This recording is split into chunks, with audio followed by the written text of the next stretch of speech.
good evening to you and welcome to News 360. It's coming to you live from the News Hub here at Adisowe, Kanda. I'm Natalie Fort. I'm Isa Moni. We have the headlines for tonight and it's coming up in a moment.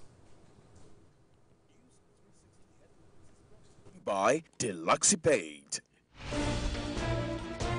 Civil and Local Government Staff Association, CLOGSAG, gives government 2 weeks to recall dismissed or transferred civil servants whose positions have been taken over by special assistants.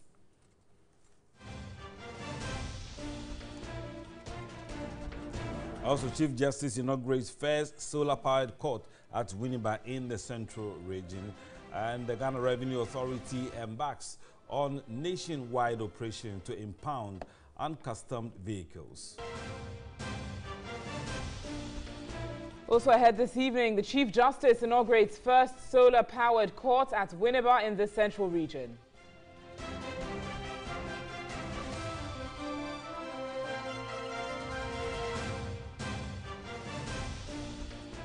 And Food and Drugs Authority to support Mental Health Authority and other stakeholders to provide counseling and rehabilitation services to Tramadol abusers.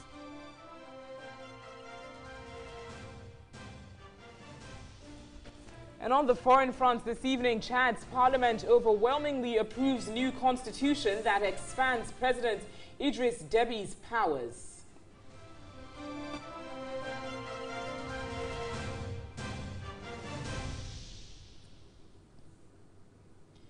We've got the details of these stories for you here on News 360. As always, this bulletin is streaming live all across the world on 3news.com and TV3 Ghana on Facebook. You can also watch us on DSTV channel 279. On to our very first story this evening. The Civil and Local Government Staff Association of Ghana, CLOGSAG, has given government 2 weeks to recall dismissed or transferred civil servants whose positions have been taken over by special assistants. At a news conference in Accra, the Executive Secretary Isaac Bampo Addo requested the President to stop ministers involved in the act, since such moves tend to politicize the civil service and affects its neutrality. The Executive Secretary of the Civil and Local Government Association, Ghana, CLOGSAG, Isaac Bampo Addo, cited the Ministries of Finance and Fisheries and other allied agencies where civil servants have been transferred to pave way for special assistants to take over their positions. The affected ministers should be called to order, especially the Minister of Finance, who has recruited staff outside the civil service to head various divisions or departments within the Ministry of Finance. We've cited issues from Ministry of Trade, from Fisheries, Ministry of Fisheries, even Ministry of Gender. But it's widespread at Ministry of Finance. In some cases, the Executive Secretary claimed that some of the civil servants have been sidelined by the ministers to allow special assistants to take over their work. Special assistant. It's unthinkable. You know, now the dimensions which special assistants are going, they should stay clear of civil service positions. Again, the association expressed concern about some ministers who are outsourcing most of government business in the service. He has therefore charged the President Akufo-Addo to step in immediately. In another development, the association insists it will not pay any fees imposed on them by managers of their second-tier pension scheme. We at HEDGE, representing CLOGSAG members, we have refused to take any fees and even pay any fees to our service providers until MPRA approves the calculation of the net assets value. Leadership of CLOGSAG has charged the National Pensions Regulatory Authority to resolve this growing dissatisfaction. All right, and on this issue, we have Professor Justice Bawole, who is the head of Department of Public Administration and Health Services Management at the University of Ghana Business School.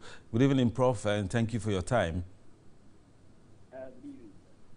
Right, with regard to the issues raised by CLOGSAG, to the effect that special assistants have taken over their role, could this be an issue of trust or lack of confidence in the civil service?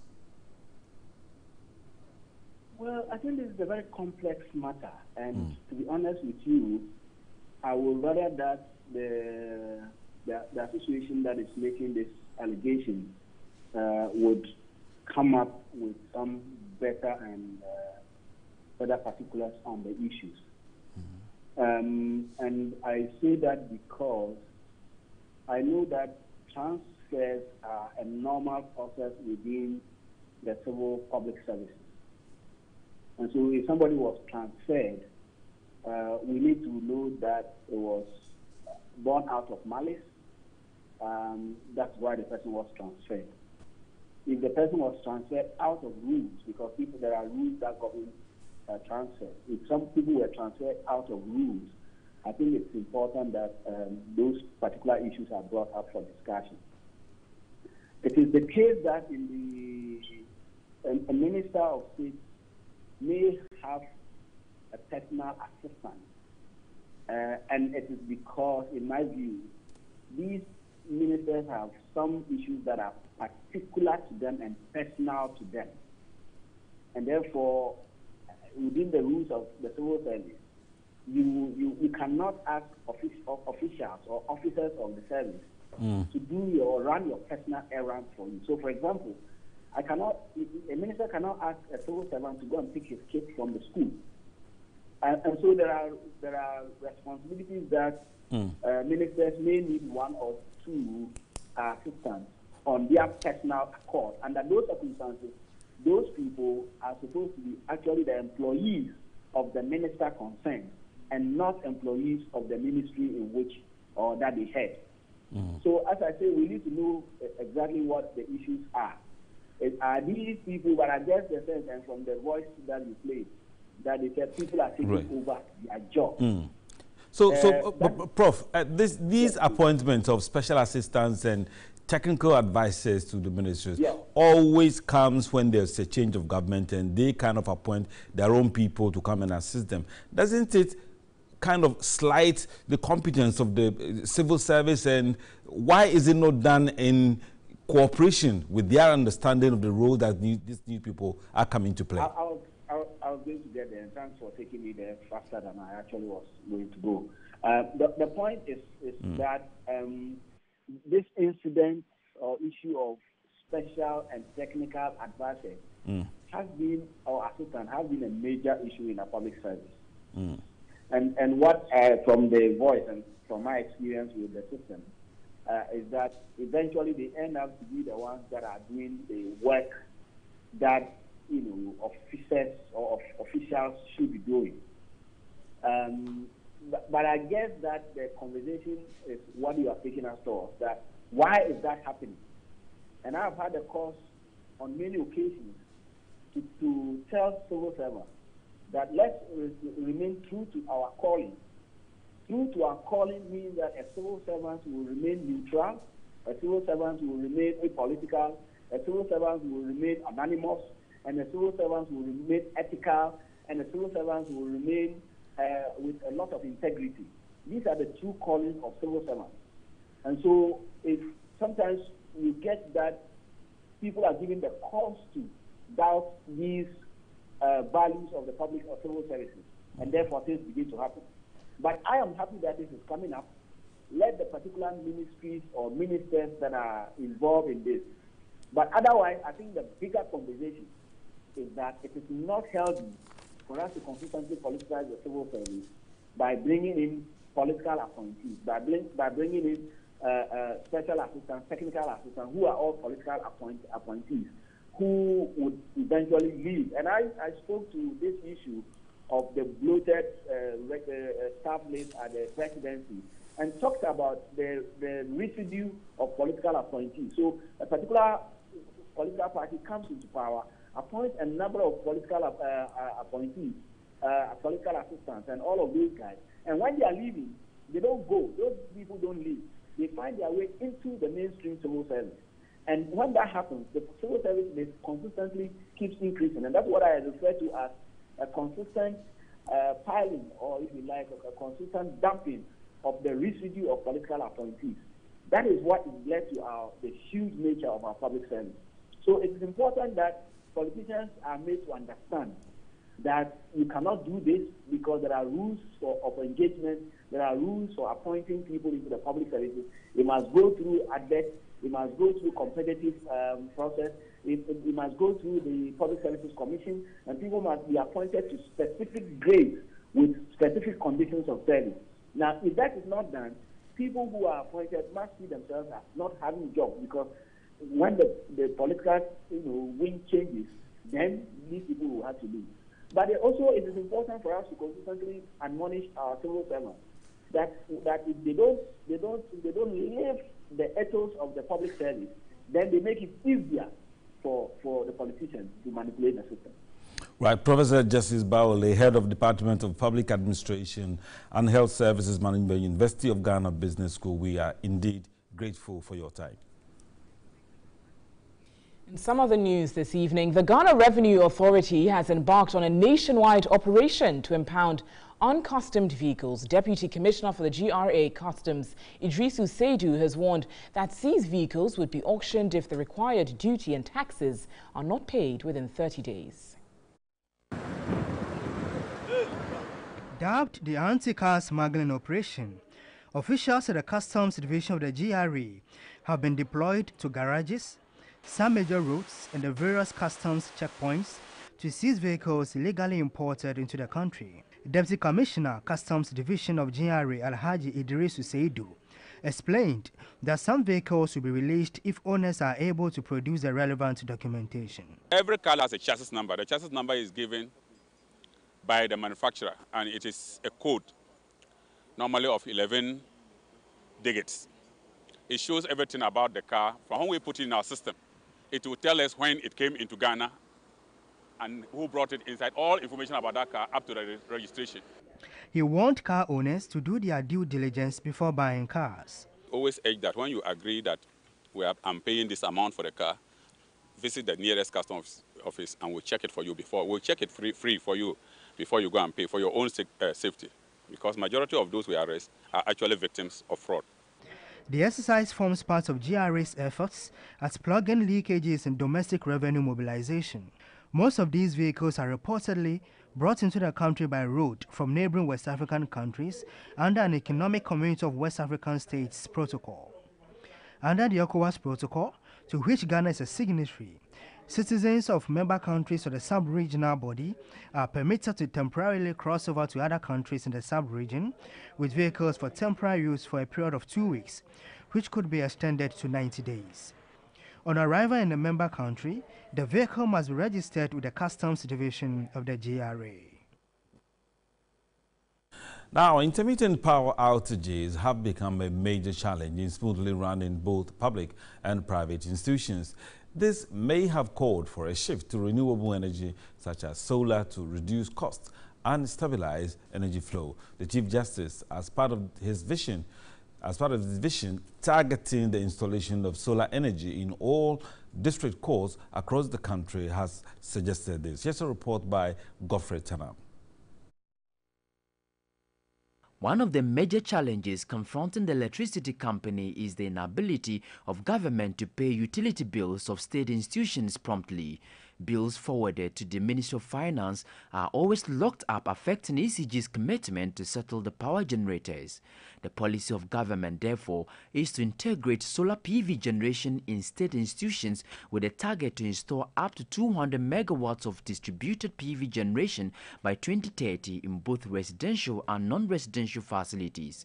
In line with the strategic goal of the Judicial Service, the Chief Justice Sophia Akufu has taken up the initiative on the use of solar energy for the courts in the rural and peri-urban areas to achieve seamless linkages. At the ceremony to inaugurate one of the solar power systems at the Winneba High Court in the Central Region, the Chief Justice said she is poised to harness the tools of technology to make justice more accessible to citizens. By deploying technology, we can oil the wheels of justice and deliver it more speedily and efficiently. Delays in and impediments to the tools of justice we have found affect the poor and vulnerable disproportionately. While a long dragged-out case might be a great inconvenience to a person with deep pockets, to the poor widow, it is more often than not a matter of life and death. The vision of the Chief Justice is being supported by the Australian government. Australia is a proud and long-standing partner of Ghana. Through the Australian Direct Aid Program, we have been pleased to support a number of development projects across the country. from improving water and sanitation facilities to promoting disability access, to constructing information and technology hubs, to improving production of crops and improving women's livelihoods. The Member of Parliament for the Futu constituency, Alexander Fenyo-Marken, urged the chiefs and people of the constituency to promote peace. Entrenched positions can never give any society the peace it requires. We must all shift to the center. The chieftaincy issues in Winneba got resolved long ago. At least after Boaponsem judgment, the Supreme Court had the occasion of pronouncing on the matters of Efutu in 2014. It is time for all of us to embrace peace and move to the center. The Winneba High Court solar installation of 22.26 watt peak PV plant started in April 17 and completed ahead of schedule on April 24 this year. The Minister of Local Government and Rural Development, Hajia Alima Mahama, has expressed government's commitment towards the election of Metropolitan, Municipal and District Chief Executives. Briefing the media on the roadmap to the election of MMDCEs in 2021, the sector minister said the election of MMDCEs on non-partisan basis would be respected if Ghanaians reject government's proposal. The election of Metropolitan, Municipal and District Chief Executives was one of the campaign promises by the New Patriotic Party in the 2016 elections. Government last week announced that the election of MMDCs could not be held until 2021.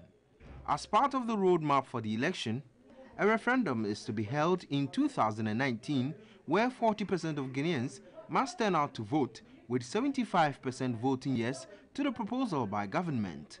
Local Government Minister Hajia Alima Mahama says there are other options if government fails to secure the 75% yes vote. If we get less than 70%, it means it's a no vote. So that means we rest our case. There cannot be election on partisan basis.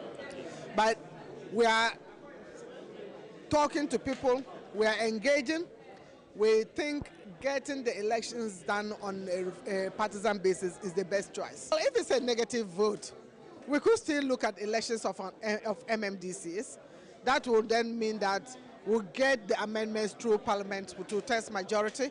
That will also require some time because I talked about the consequential laws. If MMDCs are elected on partisan basis, they will still be required to implement government programs.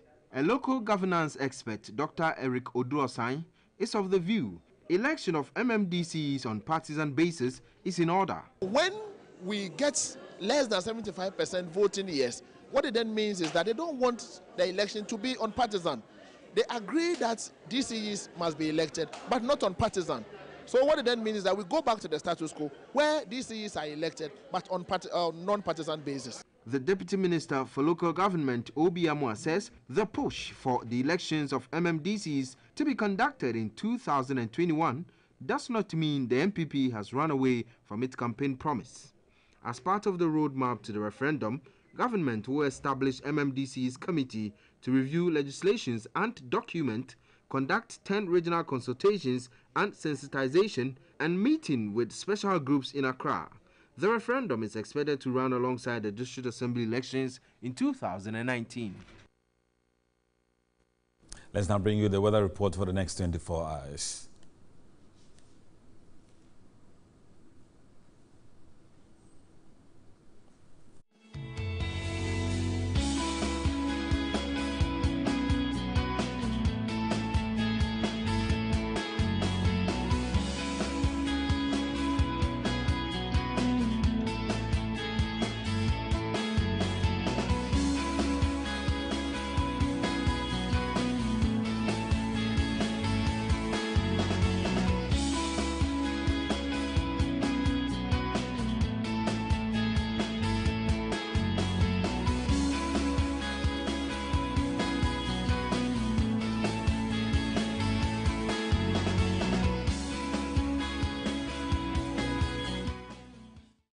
You're watching News 360 from the News Hub here at Adesawe, Kanda. We've got some more news coming up for you in a few moments. Stay with us.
Let's do some more stories now. The acting general secretary of the New Patriotic Party, John Boadu, has cautioned party members against resorting to the court to resolve grievances. Outlining a roadmap for the party's upcoming National Delegates Conference, he urged party members to make use of internal party structures to resolve conflicts.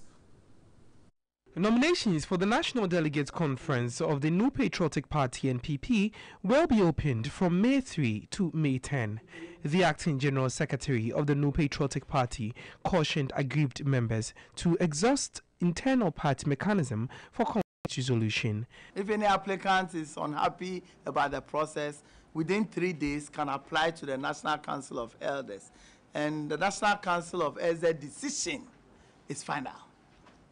For the avoidance of doubts, no applicant shall proceed to court in respect of any matter touching on this election until he or she has exhausted the internal party mechanism for resolving disputes in accordance with Article 46 of the party's constitution. John Boadu spelled out the guidelines for the conduct of the party's national executives election.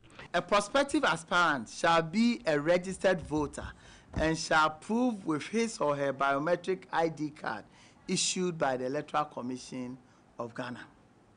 A prospective aspirant for any of the national officers' position shall be nominated by one member of the National Council of Elders and seconded by 10 registered members of the party who are known and active and reside in the 10 regions across the country. The Delegates Conference, which will be held between June 15 and 17, is in pursuant to Article 10, Clause 2 and 3 of the party's constitution.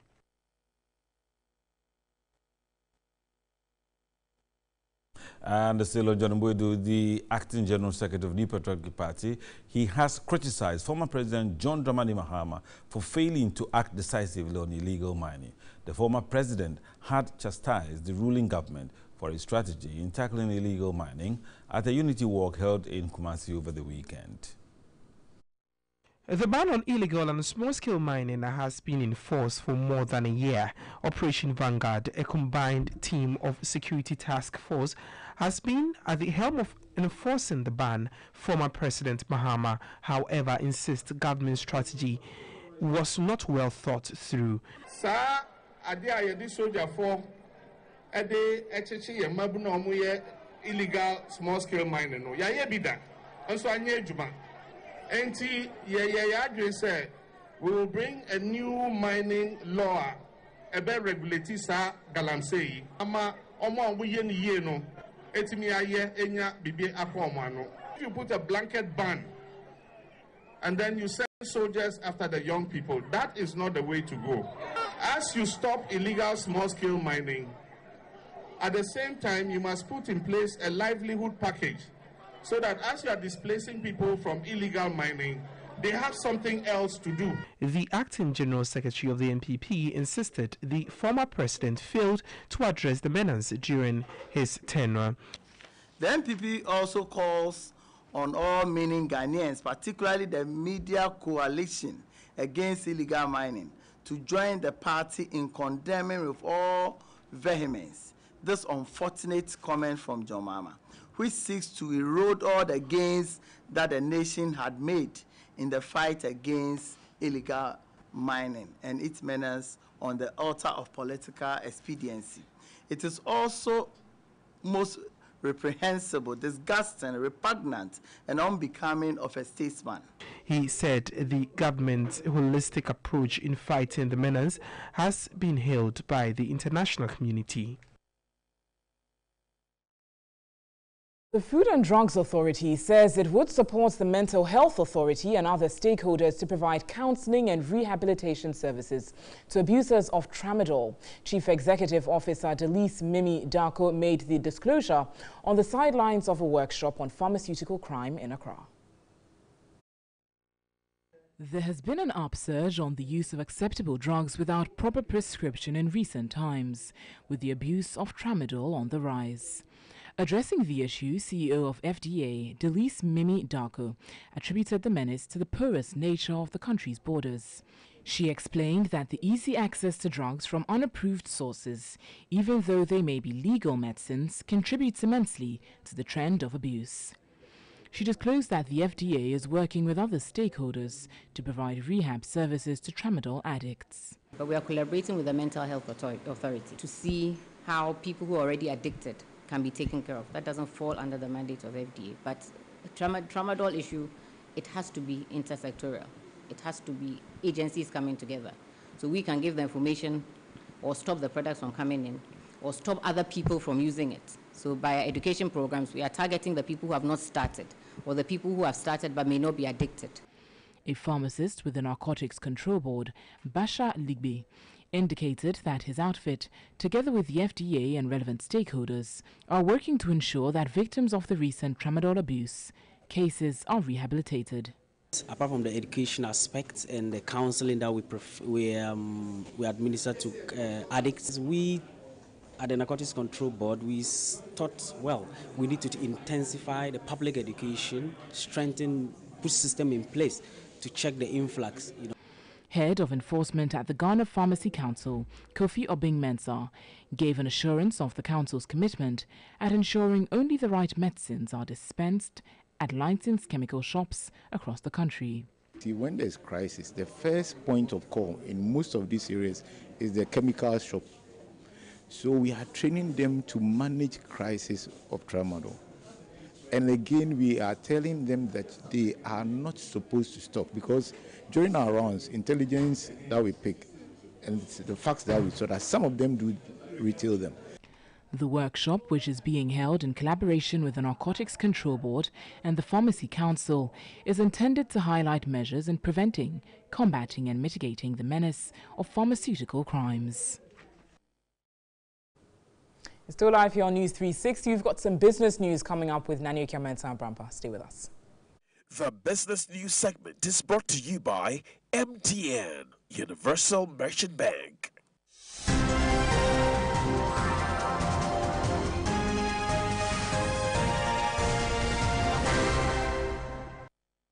It's still News 360. Thanks for staying with us. Let's do some business now. And, well, not too good news ending the month of April, because for the first pricing window for the month of May, the Institute of Energy Security is projecting a 2% increment in the prices of petroleum products in the first pricing window, as I stated. Now, according to the Institute, the upward review is due to increase in crude oil prices on the world market. And energy analyst at the Institute of Energy Security, Richmond Roxon, says the National Petroleum Authority must intervene to safeguard consumer interest.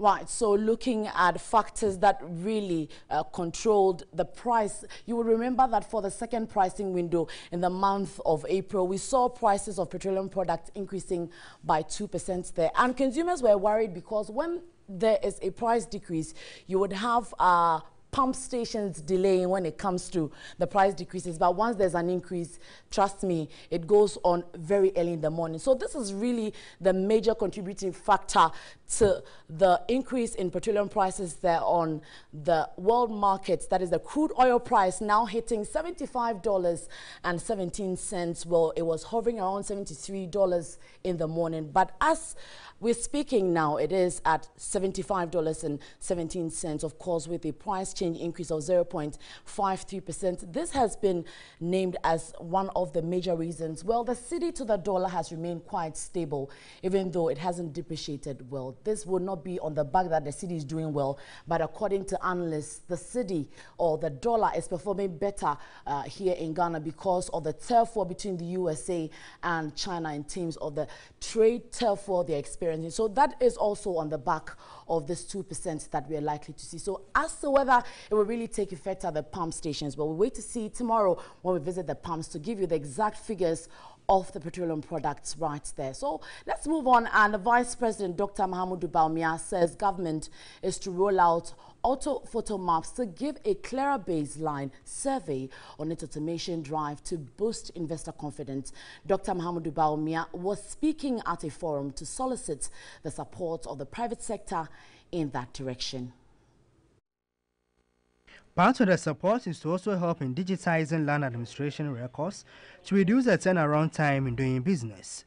The Vice President bemoaned the outdated baseline survey maps, which dates back to 1970s and do not meet the current global demands. As we move to engage the private sector, it remains the responsibility of government to procure such maps.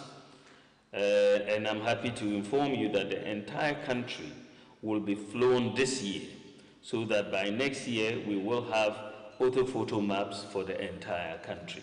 Dr. Mahamudu Bawumia requested the private sector to assist government in its automation drive. Digitization of land records, automation of business processes, and decentralization of the Lands Commission.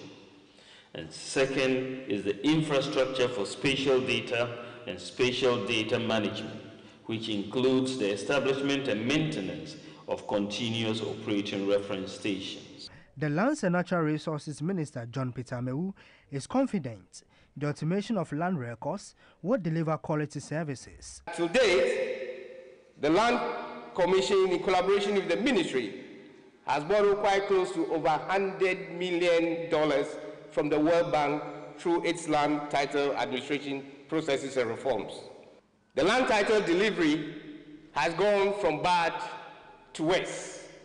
As I speak today, it takes not less than 8 months for land title delivery in this country. Experts from 16 countries attended the forum. The Minister of Employment and Labour Relations, Ignatius Bafwewa, has directed the new governing board of Fair Wages and Salaries Commission to convert the commission into an independent emolument commission. Now, this, according to the sector minister, would enable the commission streamline the emoluments for members of parliament and other Article 71 office holders after their tenure. The sector minister gave the directive during the swearing-in of a new governing board of Fair Wages and Salaries Commission in Accra. He recalled the numerous agitations on the labour front over the emoluments of Article 71 office holders and charged the board to immediately adopt steps to convert the Fair Wages into an independent emolument commission. If you look at the law critically, the law envisages that it will grow from Fair Wages and Salary Commission to Independent Emolument Commission. And I want to believe that that can be achieved within the tenure of this board that we are going to inaugurate. Board Chairman Irene Duncan Adanusa pledged to facilitate the conversion process, but was quick to emphasize on ensuring transparency in the pay administration in the public service. When we started, the issue with organized labor was that no, Fair Wages doesn't even have a board. So this negotiation that we're doing, how can we be guaranteed that it is really legal, it is really going to stabilize, it is really going to work? But we have waded through it, and now we're happy that there's a board. In another development, the sector minister again swore in the Board of Management Development and Productivity Institute, MDPI. He charged the board to roll out new initiatives and programs to address the productivity gap within the public and private sectors. Almost all the universities that we have in Ghana, there's an aspect of management which is taught there. But one thing which is lacking throughout is the issue of productivity, which is missing. I want to challenge you as members of MDPI board to come out with products that will help us formalize the private sector, especially the informal part of the private sector. Board Chairman Dr. Patrick Tandor underscored the need to revive the institute to meet global trends. And let's end it tonight on the business segment, looking at how the city performed against its major trading currencies. The city, well, remaining stable to that of the dollar, but depreciating there for the pound as well as the euro. The city is still trading at 4 Ghana cedis 40 pesos when it's being bought at the interbank market rate. That is that when you move from one bank to the other, the prices may differ. But for the city to the dollar, again, it is being sold at 4 Ghana cedis 41 pesos. Now, let's look at how it is faring against the Great British Pound. Well, we see some appreciation there of the city to that of the Great British Pound there at 6 Ghana cedis 06 pesos. We were seeing some 6 Ghana cedis 10 pesos as a trade ending day Friday, but beginning the weekend ending the month of April. This is what we are seeing. It's being sold at 6 Ghana cedis 07 pesos there. And wrapping it up with the city to the euro, well, still seeing some depreciation signs there. 5 Ghana cedis 32 pesos is what is being bought at, and it's being sold to you also at 5 Ghana cedis 33 pesos there on the interbank markets. Remember that these figures could be different when you visit the forex market. So let's see how it will turn out in coming days. But that will do for the business segment tonight. My name is Nanekia Mensah Abrampa. Isa is standing by with the MTN video report. Thank you, Nanekia. And on MTN video report today, our citizen journalist Udin Isaac Abraham reports on the bad state of an electricity pole in Saboba in the northern region.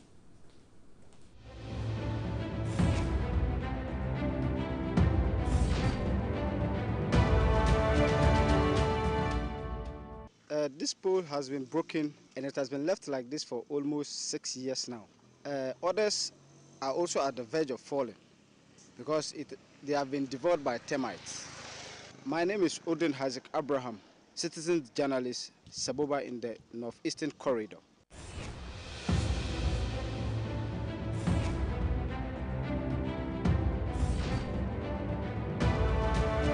Remember, you can also send your video report via WhatsApp number 055-1433-044. That's 055-1433-044. You're watching News 360. We've got some sports news coming up for you shortly. Stay with us.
National front this evening, Chad's parliament has overwhelmingly approved a new constitution that expands President Idriss Déby's powers. The move could allow him to stay in office until 2033, in a vote boycotted by most opposition lawmakers. The new constitution reimposes a two-term limit scrapped in a 2005 referendum, but it will not be applied retroactively, meaning Déby could serve 2 terms in the next election in 2021. The constitution now heads to Déby for his signature. Déby's opponents say that the constitution, which eliminates the post of prime minister and creates a full presidential system, is aimed at installing a de facto monarchy in Chad, an ally of Western nations fighting jihadist groups in West Africa. The new constitution, approved by a vote of 132 to 2, introduces 6-year rather than 5-year presidential terms. That would mean Déby could stay in power until 2033, when he will be at least 80. Déby first came to power in a rebellion in 1990. He has recently faced strikes and protests due to budget shortfalls for Chad's chief export, oil. And there's more international news on our website, 3news.com. Up next is entertainment news with Miriam Osei-Ajman.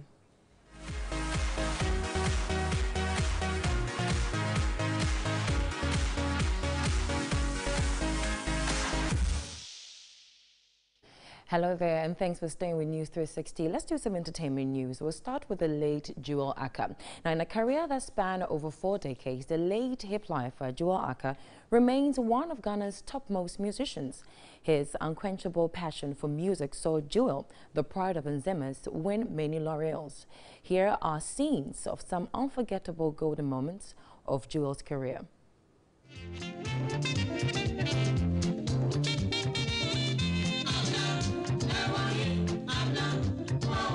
His exceptional talent won Jewel many admirers, including key political figures.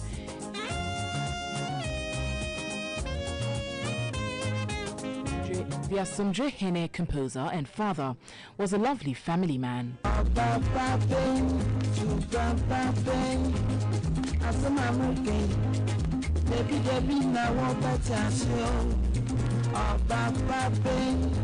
Jewel's outstanding works and achievements is well recognized. The native of Axim received many accolades and citations for his positive exploits and for helping to grow the high life genre.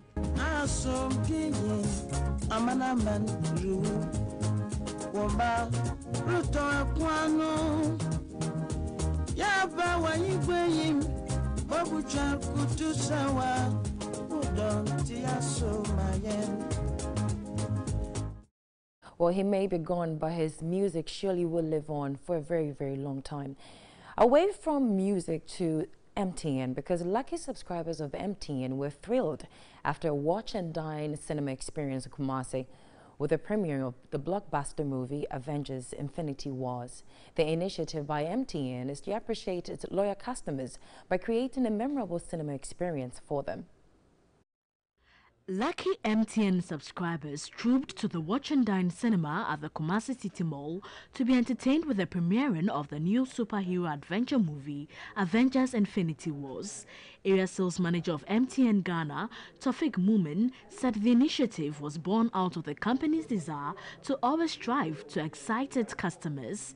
Movie premiere is one of the platforms, customer loyalty platforms that MTN initiated, where we use such platforms to thank our loyal customers, high-valued customers, for sticking with the brand and actually ensuring that we are what we are today. We also look forward into the future to continue to treat our loyal customers to even more entertaining and exciting movies, blockbuster ones, of course, in the future.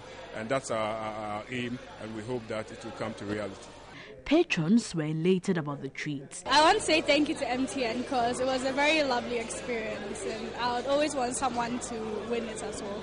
All the superheroes were coming together, so it made the movie really nice. You should do it most of the time. MTN customers stand the chance of winning tickets to watch new movies by texting the word movies to short code 1365.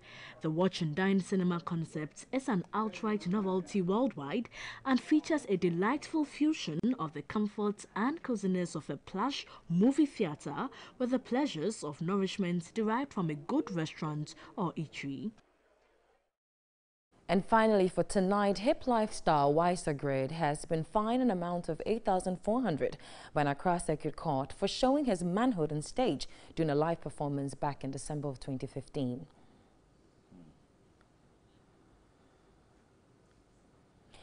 And that's about it tonight. My name is Miriam Osei Ajuman. Natalie? Pretty unfortunate. So what do you think? 8,400 Wiser for showing Grade? his manhood. For showing his too lenient or too harsh? What do you think? Were you expecting it's quite prison a fine. time? It's quite a fine, but Wiser. Well, I think he's come full circle. I think it's he has learned his lesson. Considering that he's quite popular, you think it's definitely a reprimand for him, so that he wouldn't do that again, I'm sure, in the future, if he is given this opportunity. And that's it for this edition of News 360. On behalf of Miriam, myself, Isamoni, and Natalie Force, thanks so much for watching. Visit our website 3news.com for some more news. Coming up next is Sadia. Have a pleasant evening.